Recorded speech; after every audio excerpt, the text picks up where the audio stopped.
you've been thinking of installing OpenClaw on a Linux virtual server but don't know how to go about it, just let Claude Code handle it. Human in the Loop starts now.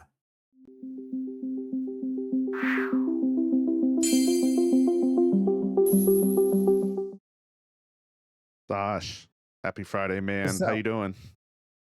Good, brother. How you doing? Happy Friday. Good, man. We got another soccer game today, man. You know I'm pumped. Good. Soccer mania is taking over, although New York City is still recovering from the Knicks hangover. Oh, You've that's seen some right, man. videos. Oh, did you make it Crazy, out to dude. take any of the live festivities for the celebration? Well, I'm glad I didn't because it got a little rowdy around Times Square if you've seen some of the videos out there. You know, I can't believe I haven't watched any, but as it should. It's been what, 50 something years since the Knicks won? 50. Yes, 50 years, believe it or not. 50 Yeah. years. So yeah, New York City is all about it. And Yes. now next season done, soccer season begins. So it's gonna be a fun summer. Yeah, man. I live for it. But I don't feel like this is sports in the loop, right? As much as I would love that kind of podcast, we make a little mention of that. What are we talking about today? Dude, we're talking about how to run your OpenClaw or Hermes agent using Claude Code. I know you run an Hermes agent on a Mac. I actually installed an OpenClaw instance on a Linux virtual server. I've never used Linux in my life. Yeah. I didn't know how to do it. I just figured out how to get Claude Code to run it. So we're going to talk about that. I'm excited, man. It's I know we were planning on doing this last week until Fable came over, and I'm sure we didn't talk about it, but like we could have probably also bailed on this week to talk about how the Fable got pulled back in due time. No, it's funny. Fable lived up to its own name. It was just a fable. It was just a fable. It's a short-lived fable. Short one at that, man. So yeah, I'm excited to see this. I know that we've talked about this. We've both run our own kind of 24/7 autonomous agents. You've gone the OpenClaw route. I've gone the Hermes route. I feel like the last two episodes, with the exception of the Fable one, almost set the scene for this, right? Renee talked about the purpose of refactoring. Then I kind of talked about how I was using Claude to watchdog my Hermes agent. So yeah, man, I'm excited to keep this going. Yeah. And I think that watchdog concept sort of carries over to this, right? And I'm sure you've set it up in a similar way where you have your Claude Code as the main orchestrator agent managing this. And just to kind of run you through my setup, I run Claude, an OpenClaw system, standard OpenClaw image in a Hostinger VPS, and which is a Linux server, and I communicate with OpenClaw on Telegram. And you use Telegram for your Hermes agent as well, right? Yeah, I was using Telegram and Blue Bubbles, and I think the episode that I did several weeks ago was running on Blue Bubbles, but I just think Telegram's far superior. Yeah.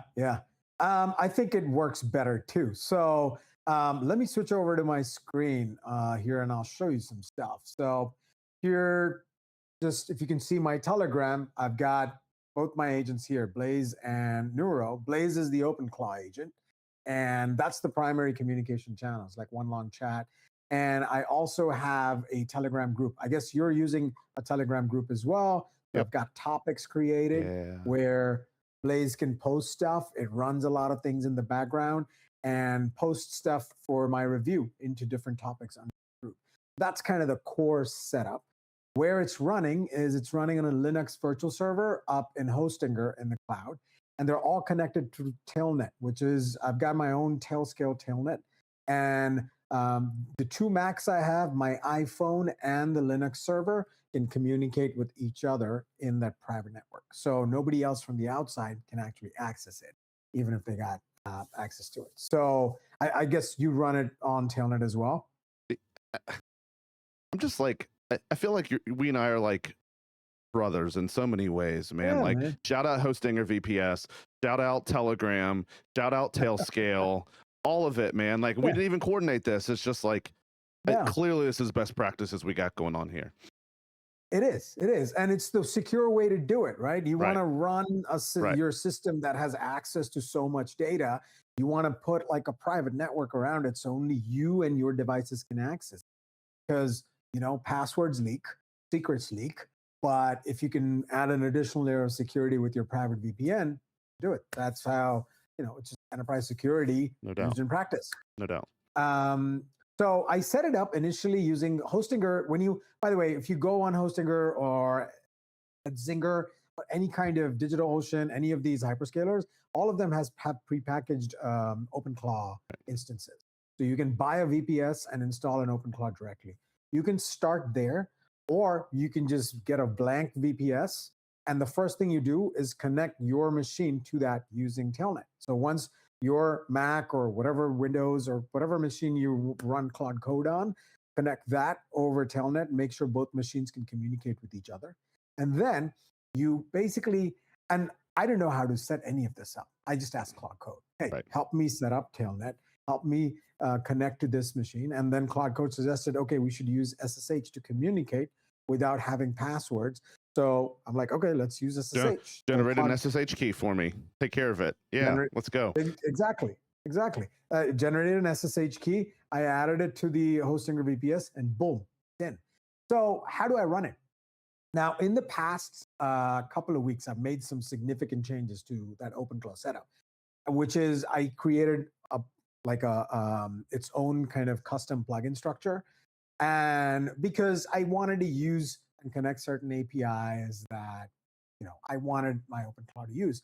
Those were not available in the standard OpenClaw instance. And anyway, I didn't know that. So I asked Claude to connect to the VPS and set it up for me. So on the screen, what I have right now, I've been troubleshooting some kind of issue. So here, my Claude Code is connected to this machine. This is the machine, and it can only connect over Telnet. So if I go ahead and disable this Telnet right here, it can't connect. Only my machines over this private network can connect. So I had Claude Code get in there and figure out, I've been having these transient issues. Like I would text Blaze over Telegram and ask it to run something. It would just go quiet. I don't know if it's running in the background. And then I would text again, hey, are you there? And it just wakes up and says, hey, yeah, I'm working on this task. And I didn't know what was going on. It felt like it was quietly dropping the task in the background, but I didn't get any feedback. So I asked Claude Code to get in, and I said, verify health of Blaze, look for errors, transient errors that have happened in the past 7 days. Sometimes I give it a task on Telegram, and it quietly stops in the background. That's all I know about the problem, right?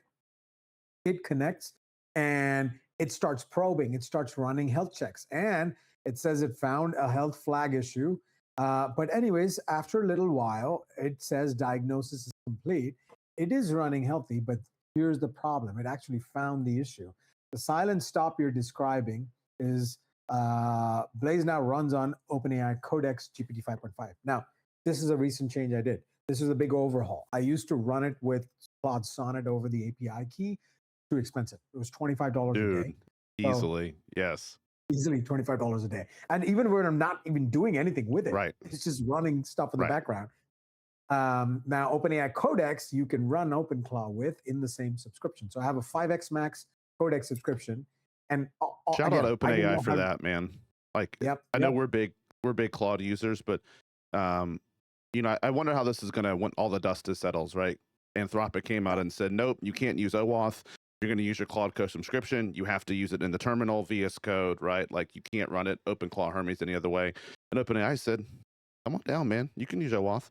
So if you have a Codex subscription or ChatGPT Plus Pro, whatever, you can use that for what Sash is showing here, right? Without having to pay any additional out of costs, except for maybe like your $7 a month for your VPS if you want to host that somewhere other than your home lab. Yep.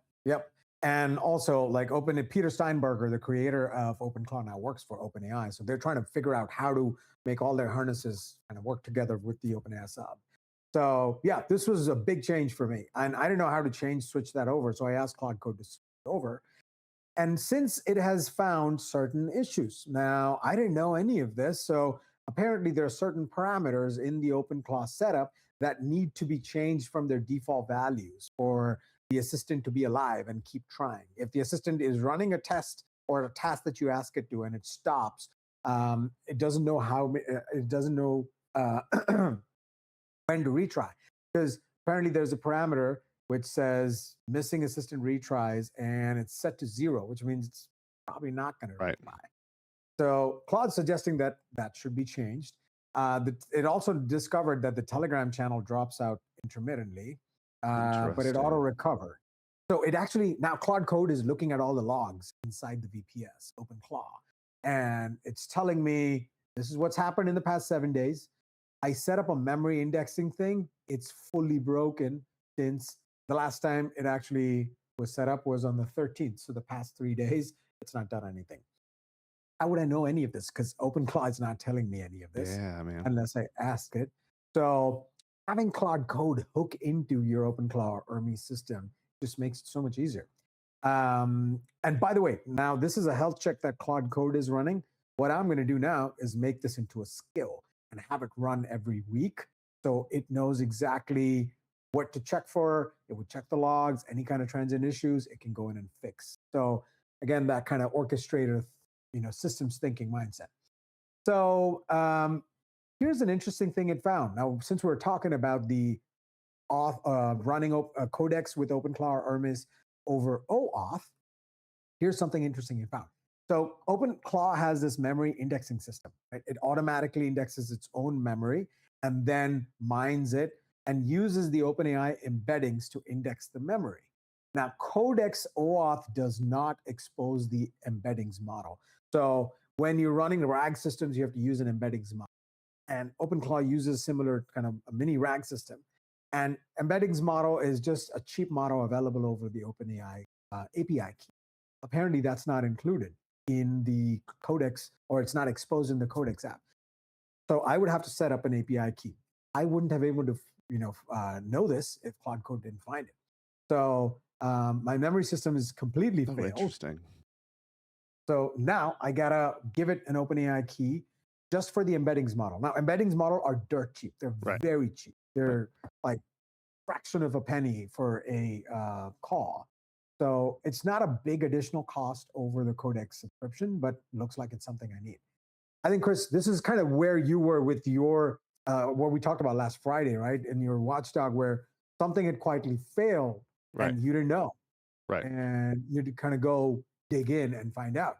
Yeah, that's exactly what I had to build, right? And to your point, using Claude to build it.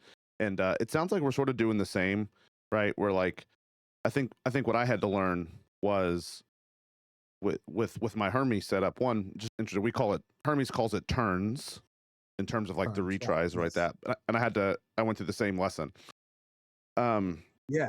It's the Hermes jobs that I had to get, the Hermes skills, the Hermes automations that I had to get Claude to set up a watchdog system over top, right? Because if those failed for a reason like this, larger than like the scope of that Hermes skill, right? API key not found, Telegram gets dropped, something outside of that environment, I had to monitor it. And like, I think that's like, we talk a lot about how AI is just like repeating of enterprise patterns that we've been doing for monitoring automations forever, right? Like, you're not going to get within a single SQL Server table to have it monitor the health of a SQL Server database or a cluster, right? Like, we're going to have to manage that health and that watchdog elsewhere. And you're just showing a perfect use case of that same model applied to AI. Yeah. It's like you have a larger orchestrator agent, which is kind of your main MVP. And then you can build other agents that this orchestrator agent can manage. That applies so well in the enterprise space because we're using enterprise-grade security, private VPNs, connectivity only from private machines, using SSH only. There's no passwords needed in this situation. Passwords could leak, and you don't want passwords to be available in an environment file, and OpenClaw and Hermes have full access to it and have access to outbound egress kind of data points like email or what. Right. So, it's interesting hearing you talk about enterprise, right? Because I think that we have been talking about, I think a lot of where we have messaged ours as really targeted either at like AI builders or people who don't consider themselves builders but want to get involved with AI. We're going to kind of shift into the next few weeks, starting a series next week on AI for enterprise. Yeah, there's so many things going on in the enterprise. We're going to talk about kind of themes that we see in our work. Everyone's talking about token spend. We'll talk about that. And we'll also talk about how to build institutional kind of knowledge with AI and share that sort of institutional knowledge in terms of skills. There's a lot people can do in the enterprise organization. And I think this in itself can be sort of used as the paradigm we use to manage fully autonomous, always-on agents with Claude Code or even Codex. That's something you can find a lot of use for too. Yeah, no, I'm excited about this, right? So yeah, next 4 weeks, we've got some pretty cool enterprise topics. Beginning next week, I came from the Microsoft. Sasha, I know you came from Microsoft as well. And we're going to talk about responsible AI. I learned about responsible AI shortly after the ChatGPT boom happened. Microsoft's principles that they defined, their framework. And I just was forced when I was selling AI to learn about the responsible side of it, national frameworks that organizations are snapping to, like NIST and others. So yeah, next week, we're going to talk about not the most sexy topic, but one of the most important ones. Yes, I'm excited about that too. Awesome, dude. Well, just to kind of wrap up for our audience on this kind of topic, if you want to get started with your OpenClaw or Hermes instance, you don't want to run it on a Mac, you want to run it in a VPS. Step one, go to Hostinger, DigitalOcean, pick your favorite provider, get a cheap VM. And step two, ask Claude Code how to connect to that VM and ask it to help you set up Telnet. And Tailscale, you can sign up for the free version and it works great. That's step two. And step three, once you set up Telnet, get Claude Code to get into that VPS and install it for you. Have it secure it, have it go through its own config and set it up with Telegram or Slack or iMessage, whatever you want to communicate with your always-on agent. And then you're ready to go. It's actually that simple. You don't need to know Linux or the technical aspects of it. You just need to know where to ask. I love it, man. I feel that's the common shift that we keep coming back to, right? You don't know what to do? Ask AI. Just ask Claude. Love it, man. Good stuff, Sash. Always a pleasure, man. I will see you Likewise. next Friday. See you next Friday, brother. See you, man.